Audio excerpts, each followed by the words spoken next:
श्री राधा कृष्ण भगवान की जय।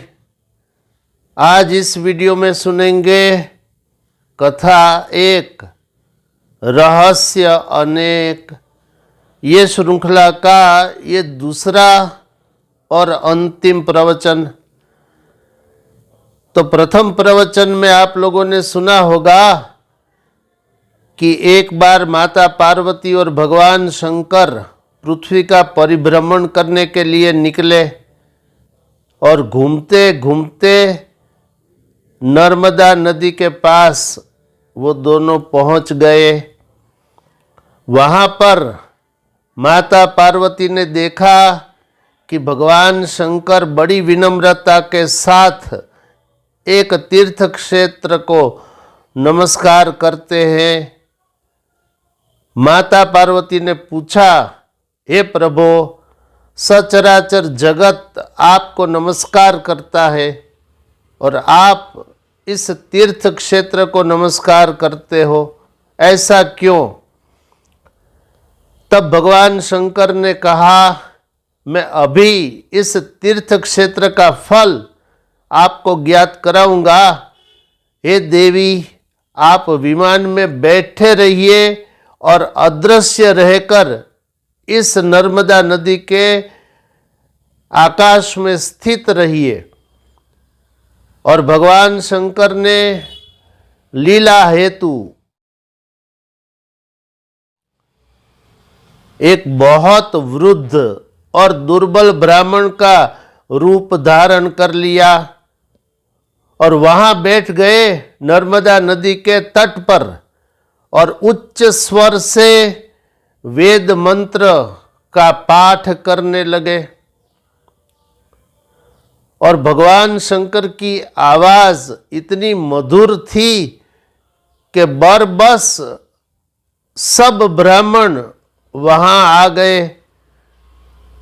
उन सब ने देखा कि एक बहुत वयोवृद्ध और अत्यंत दुर्बल ब्राह्मण वेद मंत्र का पाठ कर रहा है। उन सब ने कहा कि आप इतने दुर्बल हैं, आप कृपया हमारे घर पर पधारिए और भोजन ग्रहण कर लीजिए।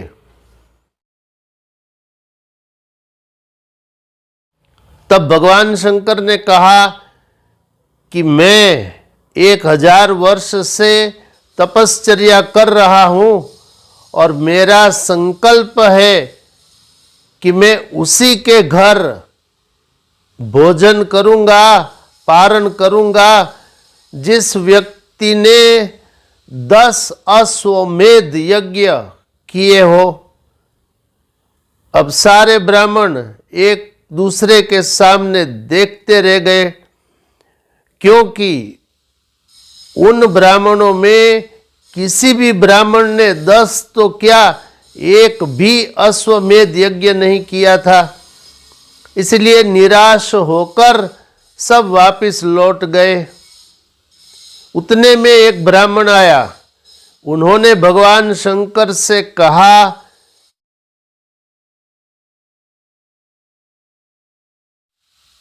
हे महाराज, आप कुछ समय इसी तट पर ठहरिए, मैं शीघ्र आ रहा हूं वापिस।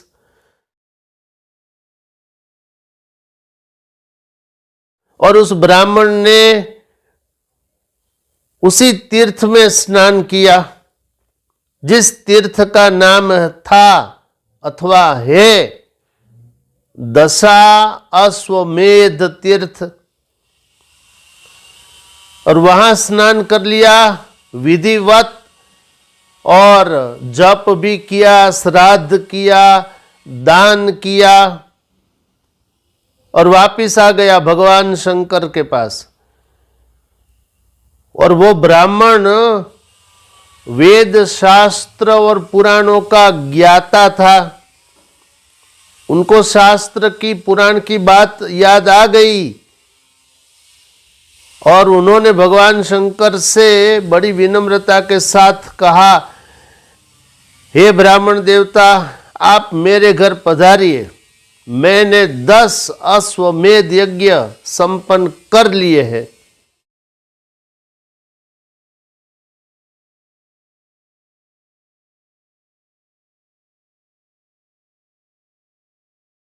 अब भगवान शंकर ने उस वृद्ध ब्राह्मण के स्वरूप में कहा कि अभी अभी तो आप यहां से निकले और इतने समय में फिर वापस भी आ गए।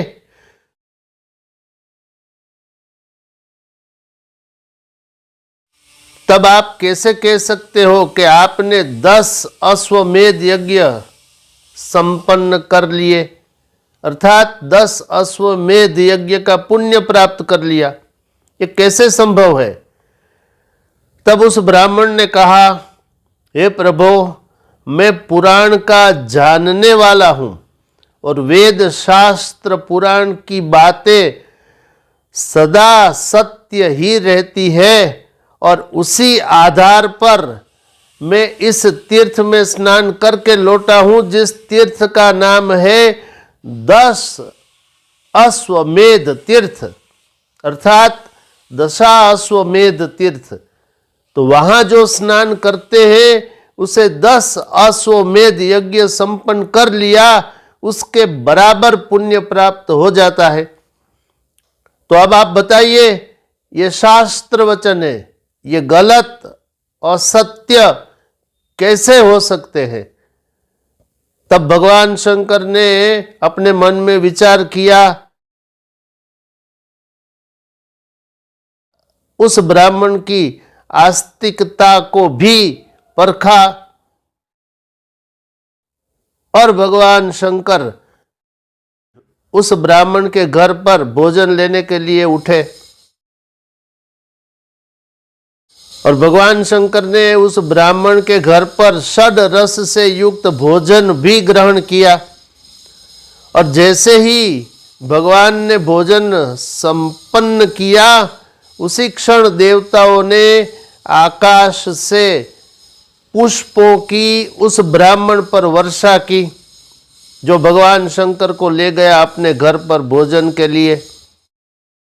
और भगवान शंकर ने भी अपना स्वरूप दर्शाते हुए कहा,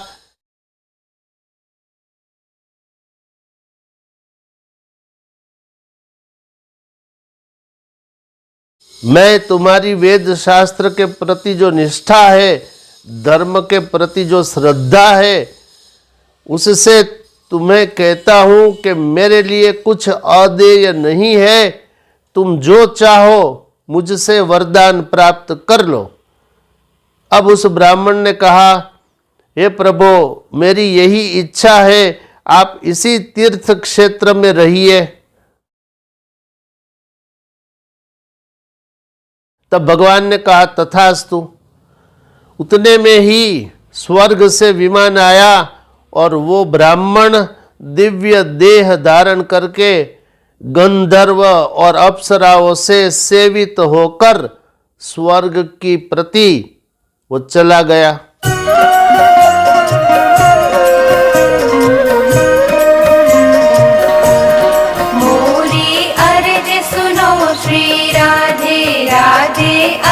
अब माता पार्वती को बड़ा आश्चर्य हुआ। उन्होंने भगवान शंकर से पूछा कि तब तो इस तीर्थ में जो कोई भी स्नान करे वो सब स्वर्ग की ओर, अर्थात स्वर्ग में जाना चाहिए, लेकिन ये तो अंतर है, प्रत्येक व्यक्ति नहीं जाता। तब भगवान शंकर ने जो कहा वो सुनो।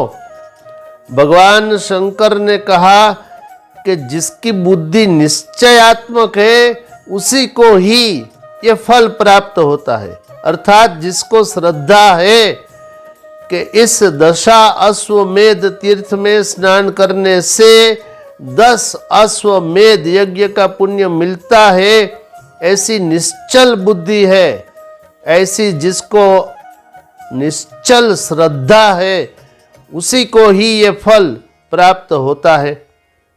इसलिए फिर वो बात शास्त्र की सत्य हो गई कि शास्त्र कहता है, मन एव मनुष्याणाम कारणम बंध मोक्षयोः।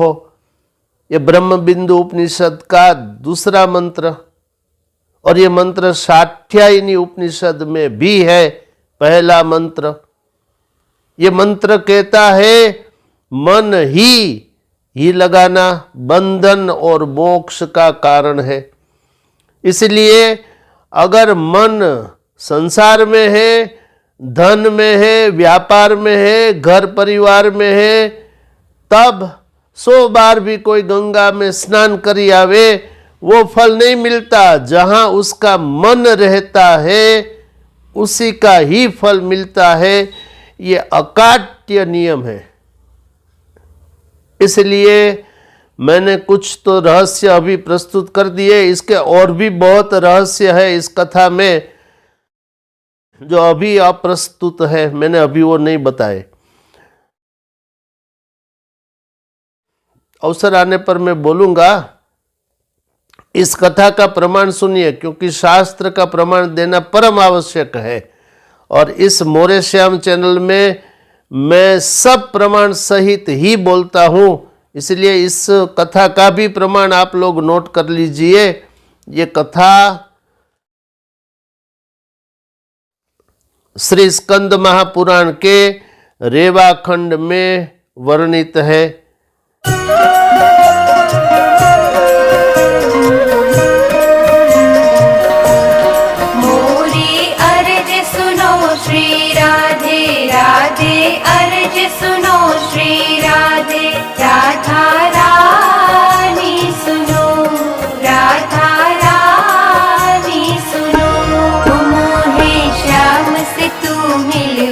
दे मोरा जन्म सफल करवा दे राधा रानी।